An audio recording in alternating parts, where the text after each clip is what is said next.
If you're not sure about your residency status in Canada, then come to this website. As you can see, this is the Government of Canada website, and here to determine the residency status, there are two sections here. One is residency status, entering Canada. If you're entering, you have to click here, and if you're leaving Canada, then you have to click here.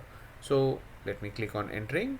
Once we click here choose the best possible scenario, where here choose the best possible situation which I'm sure you would be aware of. How long you will be living in Canada permanently, less than total of 183 days throughout the year, more than total of 182 days throughout the year. So if I select permanently, now you see, are you considered resident of another country that Canada has tax treaty with? And if it is yes, you will click yes.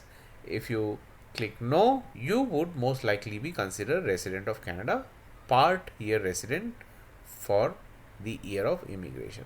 So based on the selection, here is how you will get the response. When you select yes, form NR74 might have to be filled, so that you get to know whether you would be considered deemed non-resident of Canada or not.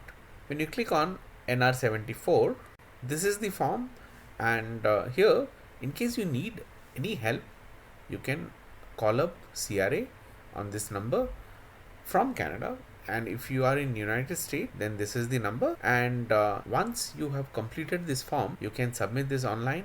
In case you have My CRA account, if you have not filed your taxes and this is your first time, then this option will not be there with you, because for you to have a My CRA login, one of the requirement is that you should have filed your taxes at least once, because that's where the code comes with which you can access this My CRA account. If you're sending it by mail, this is the address. Here you see Sudbury Tax Center. This is the address where you will send, or if you want to send by fax, this is the number on which you will send.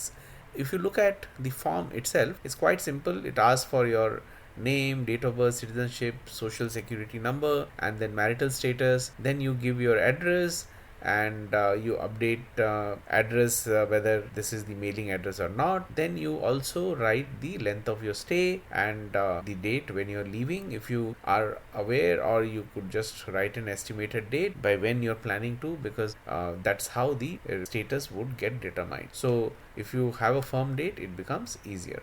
Then the questions are quite simple. I entered Canada permanently and do not plan to leave Canada. If that is the answer, choose that response. And as we come down here, usual residency has some boxes to be ticked, and based on how you respond to these questions, the tax resident status will get determined. So it's a, I think, 6-page document which is quite simple to fill. Once this is done, you send this to CRA with all the information that is there, and you will get the answer.